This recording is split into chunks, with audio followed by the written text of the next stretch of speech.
On one spring day, a player named Starminer was foraging in a remote forest, hundreds of thousands of blocks away from the nearest civilization, just collecting some wood for some basic tools, when all of a sudden, a searing pain enveloped him, and so confused and injured by this sudden pain, he stopped his foraging and began to make his way back to his small treehouse that he had set up earlier.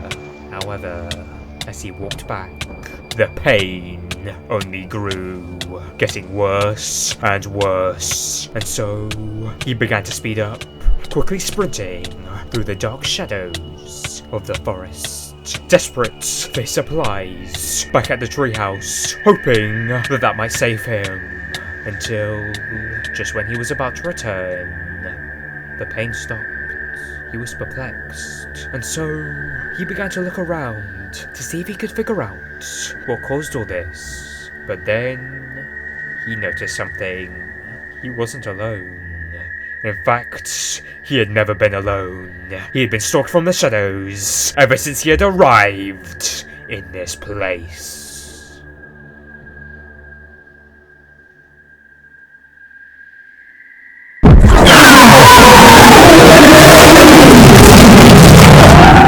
On one rainy night, in a plains biome, many years ago, a player, riding on his golden horse, galloped through the land. Now, this horse had taken him very far through this adventure, as the last time that he had passed through any sort of civilization was many weeks ago.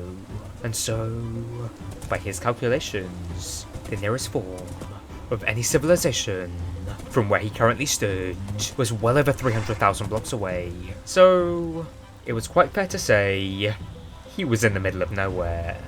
Now, that wasn't really an issue for this adventurer, as he had spent much of his life travelling across the barren expanse of the Minecraft world, collecting many rare valuables and achieving many grand accomplishments. From flying high into the stars to mining every gemstone that the underground world was hiding.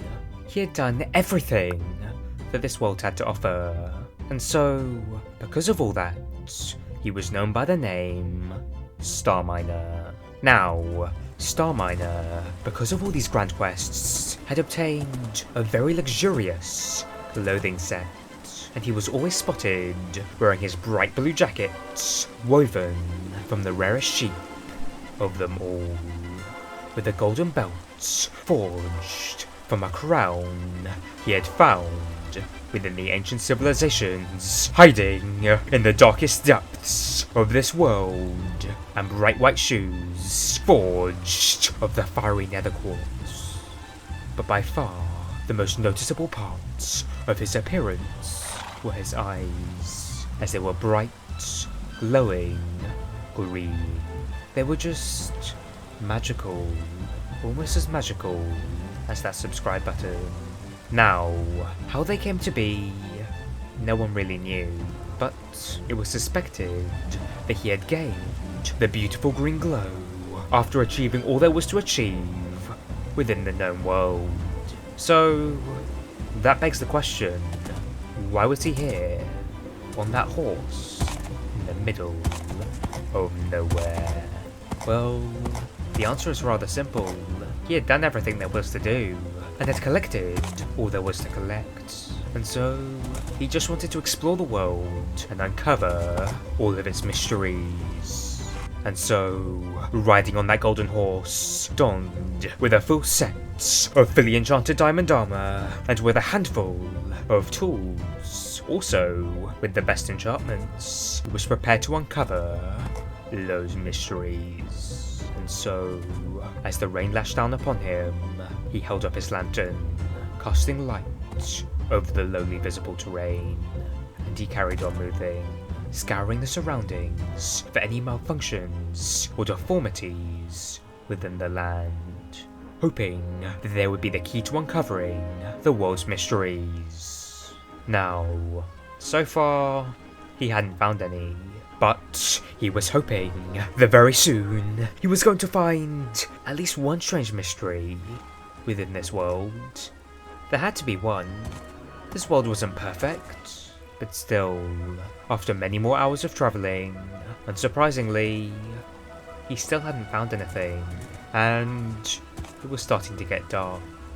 Now, the darkness wasn't really a concern for Starminer, as he was a fierce fighter who had engaged in countless battles and had emerged victorious every single time, so no monster would even be a slight threat to him. However, his horse was getting tired, and he had been travelling for the last few days without any proper breaks, and so, reluctantly, he decided it would probably be a good idea to just set up a small camp for the night and allow his horse to rest, so that in the morning they could travel even more ground with greater efficiency. When they woke up the following morning, the storm was still raging on. In fact, by this point, there was now far more rainfall. Visibility had gotten even worse, and lightning could even be heard every few minutes. But again, this was not a concern for Starminer, as he had gone through far worse conditions and had come out unharmed. And so, he leapt back onto his horse and continued his journey through the world. However, rather quickly, the lack of good visibility became an apparent issue, as he could barely see, and so there was a possibility that he could be right next to a mystery within the world, and he would just miss it due to the lack of clear sight. Now, this really shouldn't have been too much of a concern, but he had gone a few months at this point, finding absolutely nothing, and so he was starting to get rather desperate just to find something, anything really, and so it was due to that desperation that he made the decision to climb a small hill not too far away. He believed that if he stood atop that hill, he would get a much better view of the area, and maybe he could find something. And so, with his trusty steed, he ascended that hill, and he saw pretty much nothing. Everything was still quite poorly visible, and it seemed as if this minor detour was just a waste of time. But Starminer, slightly delusional at this time, was determined to make this detour worth something, and so he retrieved his spyglass, and he began to look around in a frantic search for something, anything. But again, he saw nothing. However, he persisted, spinning around in a frantic attempt just to find something out there. However, as he was doing that, he was inadvertently directing his horse closer and closer towards the edge of that hill. And well, he was too focused on that spyglass to realize that he was on the edge now, and so, not seeing the danger before him, he directed the horse forward so that he could get a better view of the area. However, he had gone too far, and so they began to fall. By the time that he realized what he had done, it was too late. They had already begun the descent. It was a sheer drop, and all that existed below them was dripstone and lava. They were doomed. But Starminer, quickly trying to think of a way to survive this, came up with a plan. He had a totem of undying within a shulker box in his inventory. He just needed to place down that shulker box and grab that totem before he hit the ground. And so he leapt out of that horse, thinking that its body would only get in the way of this survival maneuver. And so, after that, he began rummaging around within his inventory, and within a few seconds, he had found it, the shulker box, and so he held it out in his right hand, ready to place it down and grab that totem before he landed. He was rapidly approaching the ground now. 40 blocks, now 30, now 20, now 10.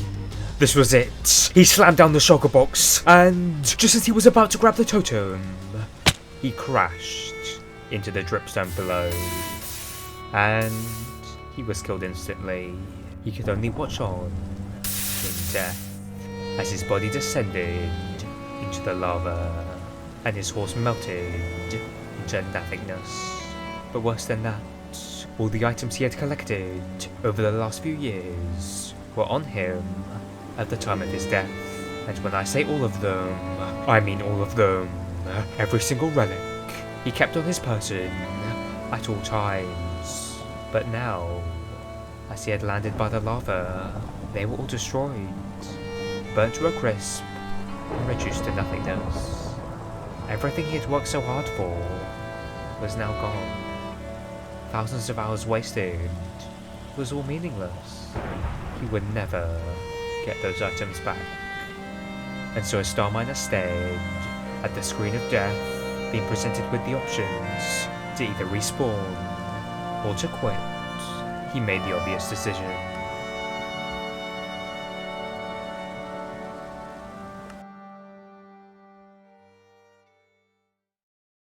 After 2 entire years without playing any Minecraft, the nostalgia finally struck him.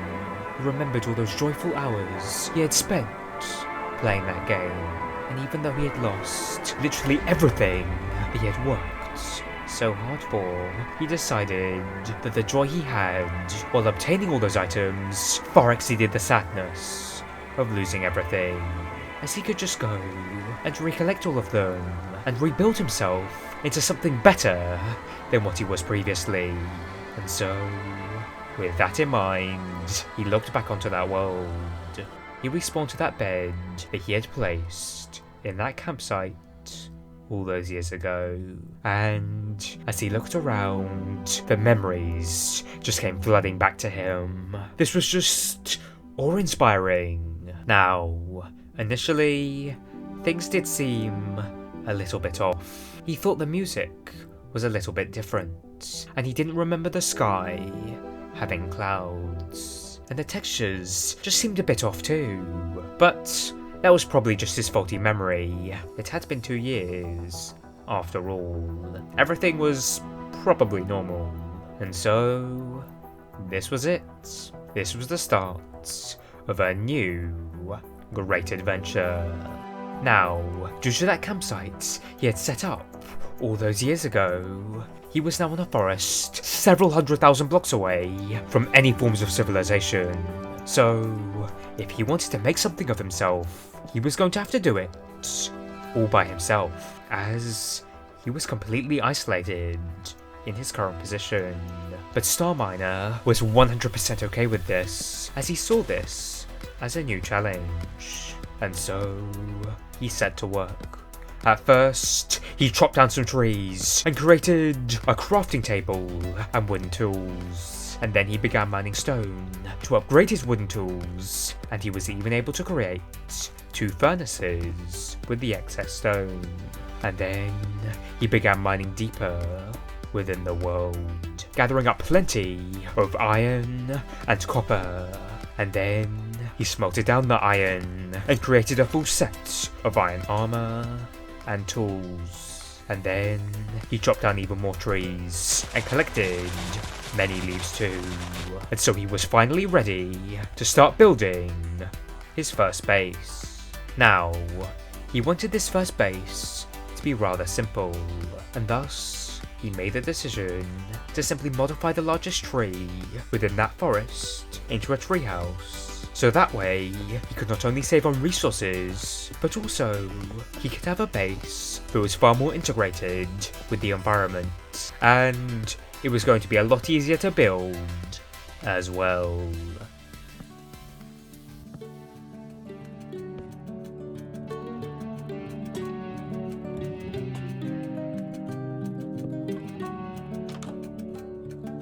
And then finally, he built a lookout above his treehouse, where he could watch over the ocean and store his iron armor. This was his home, and he was about to live a very peaceful life within it, as he spent his days fishing, mining, foraging, and watching the sunset over the ocean. This was a very pleasant life, and after a few days, he had gathered up a lot of resources that would help him greatly in the future.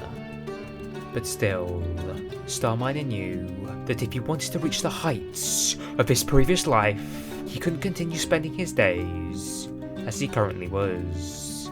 He needed to do more, and so to motivate himself into doing more, he decided to set himself a little mission.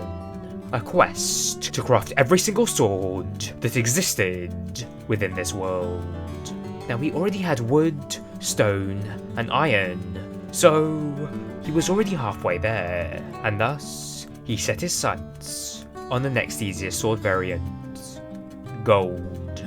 And so, with the target realized, he set off once more into the mines and began his search for gold. Now, this was not going to be as easy as he was believing it to be, as the caves were dark and damp. He could hear the sound of dripping water reverberating through those subterranean passageways, and he could barely see the areas around him, and thus he was forced to keep a torch on hand throughout his travels so that he could actually see where he was going. Now, he could sense that this cave wasn't empty, as there were mobs hiding here. He could hear them. But still, he had a mission to complete, and so he just ignored them as he pressed forward until, rather quickly, he saw it. The golden glow of the ore he desired. Quickly, he ran over to the gold vein, and in a mere few seconds, he was able to collect all the gold that he needed. And then, he began to leave. But, as he was leaving, he noticed that the water dripping sound had fallen to a hushed tone. Instead, the moans of the undead began to fill the air. Oh no, there was a horde of zombies here. He didn't have the appropriate resources to fight all of them, and so he began to sprint through that cave as fast as he possibly could. He needed to get away from them, but rather quickly, he reached a dead end. The sound of the zombies were growing louder with each passing moment. They were coming directly for him, and so he scanned his surroundings, desperately looking for an escape. And luckily, he saw one, but it was a tight squeeze. But it didn't matter to him, the zombies were coming, and so he knelt down and began to crawl. As he made his way through that claustrophobic confinement, he found himself in a brand new cave. And yet, although they looked similar, something felt off here. He felt as if someone was hiding here. But that was just ridiculous. He was the only player for miles and miles. The only possible creature that could be here was a zombie, or maybe, if he was really unlucky, a skeleton. No one else was here, and so, reluctantly, he had nothing else to do but to continue his journey out of the cave. But, rather quickly, he noticed something. It was quiet. Too quiet. There was silence now. That shouldn't be right. What happened to the dripping water? It had gotten quieter, but where had it gone? It must still exist. The water must still be dripping somewhere. But before he could fully comprehend that, he was hit by something. Driven by pure instinct, he drew his sword, ready to fight whatever creature resided here. He knew it would be a tough battle, but he was prepared to defend himself to the death if needed. But as he looked around, ready to kill whatever being hit him, he was unable to find anything. He truly was all alone in that cave. There was nothing else there. That was weird. Something had definitely hit him, but there was nothing that he could see that had. So maybe it was just a glitch. And so, with suspicions still rather high, he had no choice but to continue once more on his ascent to the surface so that he could hopefully get home without any further issues. And thankfully, that's what happened. He was able to get back to his treehouse, and he didn't even see any other entities throughout his journey, and he returned completely unharmed. And so, back in the safety of his home, he let out a sigh of relief, before rather quickly he threw the raw gold into the furnace and smelted them down into solid ingots. And he was just about to craft that fourth sword when he realized he had no sticks. That was annoying, and so he left his house and began to forage for some sticks. Now, he didn't want to ruin the landscape around his base, and so he travelled a few hundred blocks away to the back part of the forest. That way, he wouldn't have to look at the destroyed environment on a daily basis. Now, by the time he reached that part of the forest, sunset was rapidly approaching. But that didn't really matter too much, as it shouldn't take too long to gather these sticks. They were just sticks at the end of the day. And so, he had just been mining the first log when all of a sudden, a searing pain enveloped him. It struck like a relentless inferno, a burning sensation that consumed him from the inside out. This pain wasn't a mere discomfort, it was an all-encompassing torment, as if his very core was being scorched by an unseen fire. Every breath he took seemed to fan the flames, causing the pain to surge and intensify. It was an excruciating experience, as if his insides were being twisted by an unseen force. Waves of agony pulsed through him, each one more excruciating than the last, making it difficult to focus on anything else. He felt like he was dying. His vision blurred, and every second felt like an eternity. The searing pain persisted, a relentless force that left him grasping for breath. His world reduced to nothing but the fiery torment within. And so, confused and injured by the sudden pain, he stopped foraging and began to make his way back to his small treehouse that he had set up earlier. However, as he returned, the pain was only growing, getting worse and worse. And so, he sped up, quickly sprinting through the dark shadows of that forest, desperate for his supplies back at the treehouse, until, just as he was about to return, the pain suddenly stopped. But then, he noticed something. He wasn't alone. Before him was himself. Confused, Star Miner could only think of one thing to do, and that was to greet himself as he yelled out, "Hi." He couldn't quite believe what he was seeing. There was no way that another being was here. After all, he was hundreds of thousands of blocks away from the nearest civilization, and he was playing on single player.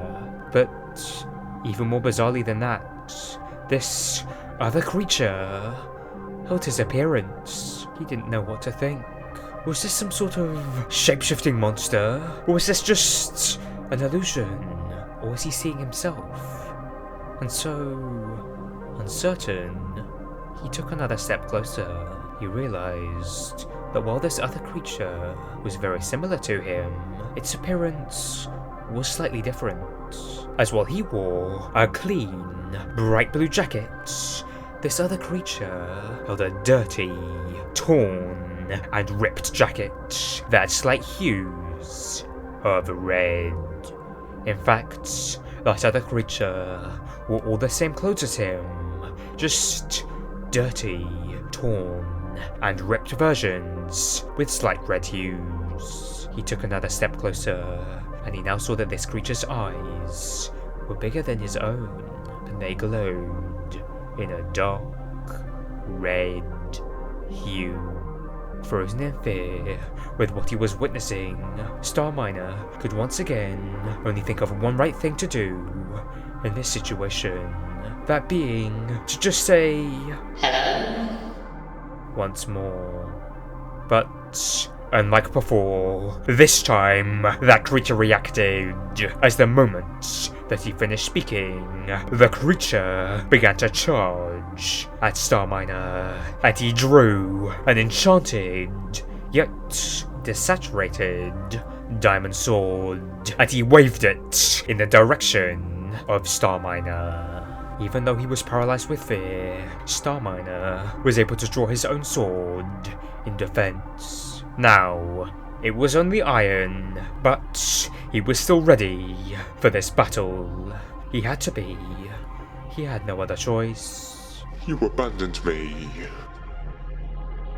Now, Starminer was confused at that statement, and so he responded quite quickly. No, I didn't. I don't even know who you are. Lies. Sure you do. I'm you. That clone monster then lunged at Starminer and attacked him with his enchanted sword. He was set ablaze by that attack, as the sword that he was struck by was enchanted with fire aspects. Now, that sounds like a bad thing, and in a way it was, as he was now on fire, but also this heat had just freed him from his paralyzing fear, and so once again, he could move, and he realized that very quickly, and so, being able to move, he started to run away as quickly as he possibly could. He didn't want to be anywhere near that monster. Now, the beast began to chase him, but for some reason, he was only walking. That was weird. But still, he didn't have the time to think about that. He just needed to get away. And so, he ran through that forest. The fire that had engulfed him lit his path, allowing him to see where he needed to go. Now, the pain from that was excruciating, but he was still alive, and he wasn't dying too quickly. So, finding water wasn't too much of a priority right now. He just needed to get away from that thing that had attacked him. However, his attempts of freedom were about to become futile, as a sudden sickness consumed him. He felt very nauseous, and everything turned green. His world began to spin and shake and wave around. This was very disorienting, and so Starminer was unable to make much progress in his dash against that monster who was approaching now, slowly getting closer and closer with each passing moment. And the searing heat of that fire was starting to deal some serious damage to his body. Things were not looking good, but then a surge of adrenaline rushed through his form. He couldn't allow himself to be defeated, not yet anyways, and so he began to run once more, and he was going as quickly as he possibly could. Now, many times he ran straight into trees, or just tall dirt walls, but that didn't deter the survival instincts burning within him as he bounced back and continued his run. Well, that was until he made one foolish mistake. As blinded by the light of the flames and the stress of this experience, he failed to realize that he had just climbed the exact same hill that he had fallen down 2 years ago. And once again, due to a lack of attention, he didn't see the drop, and he fell into it. Time felt slower as he descended into those depths. This was it. He was going to die again, and there was nothing that he could do to stop that. And so, just seconds later, after he landed in the lava, he burned to death.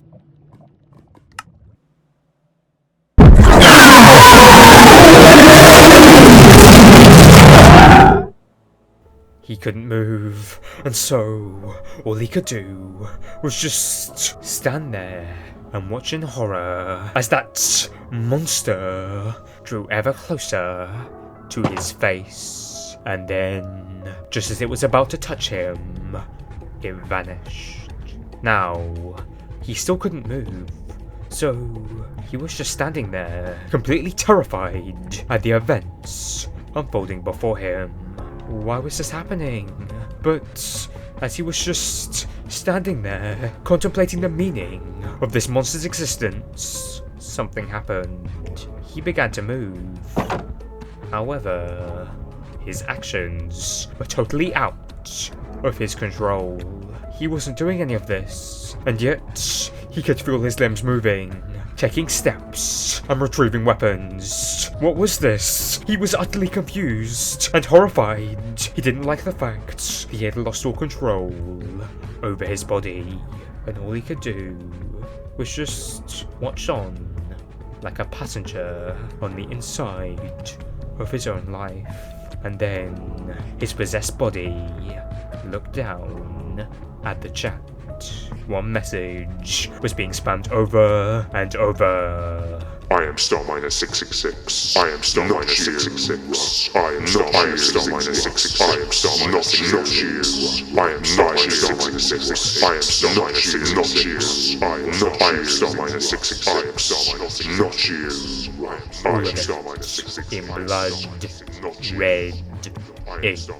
And then his body looked directly at the moon. It was burning in a blood-red hue, and from the center of it, a voice bellowed, You abandoned me. Starminer, in a brief moment, was able to regain control of his voice, and so he responded, No, I didn't. Yes, you did. And then, from the shadows, the monster re-emerged, and at that moment, Starminer's body turned to face it before running directly into it. As soon as they collided, the two forms fused into one, taking the appearance of the demonic monster. A strange sensation enveloped Starminer. He no longer felt his body. In fact, he was no longer himself at all, as now he was just watching on from a third perspective. This was weird. He had never heard of anything like this happening, but still, there was nothing that he could do, so he was just forced to watch as his body began to move. Now, to begin with, this monster that was controlling him acted precisely how he would have, moving with the same patterns and quirks, and mining just as he would have done in a spiral method, and building with the same style. This monster was imitating him in almost every way. However, there was one key difference. This creature, whenever it saw another entity, would immediately stop what it was doing, and it would then dedicate itself to hunting that entity down, and it wouldn't stop until the creature was dead. He did this with laser focus. Nothing was going to stop him from hunting down those entities. But other than that odd behavior, this monster lived a fairly normal life in Starminer's form, collecting a whole set of diamond armor, pressing the subscribe button, building up an enchanting setup, liking the video, and forging the strongest set of tools imaginable. He was acting like a normal player. However, over time, things would start to shift within the mind of that monster, as it would start to move away from the normal life of being a player, and instead would solely focus on the hunt. He killed every single entity that he came across. Nothing was safe from his grasp. And unlike before, where he was just passively finding entities, he was now actively searching for them. But soon, this hunt became boring. And so, it decided to become more than just a hunter, as he now had the mission of inflicting as much pain and suffering as he possibly could upon the world. So, instead of killing the entities on the spot, it would hunt them down from the shadows, following them back to their homes. And then, in the dead of night, it would enter their homes, and it would steal one of the entities that resided there. During the remainder of the night, it would torture that entity, bringing it to the brink of death, only to save the poor creature's life mere seconds before death. And then he would release the creature. But this was all just a fake hope, as just before they reached their home, it would brutally kill that creature, and the body would be left outside for the others to find. He did that to all creatures that resided in each home, until only one remained, the original victim that had led him to its home. At which point, it would burn down the house and leave the victim to slowly suffocate to death in the fire, surrounded by the dead bodies of all their allies. It did this to all creatures, from wolves to villagers to even the mighty illagers. All of them suffered under his wrath. Now, Starminer watched on in complete horror as this occurred. His body was doing this, but why? Wait, no, he didn't want to know. This was just all wrong. He couldn't take it anymore. And so, he unplugged his computer and hoped that that would end the creature's life that was controlling him.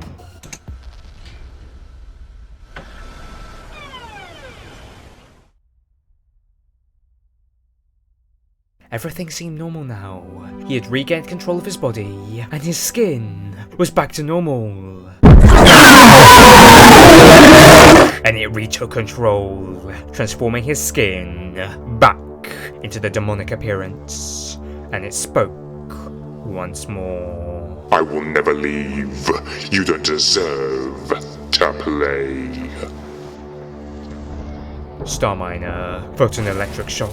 He wasn't even playing anymore, yet he felt it so strongly. It was real. The pain wasn't within the game. It was actual electricity. Stop trying, or I will kill you. I will make you feel pain. The kind I felt when you abandoned me. This was too much for Starminer, and so he switched off his computer and vowed to never again switch it back on, or even to play Minecraft ever again. This was just all wrong, and he never should have returned.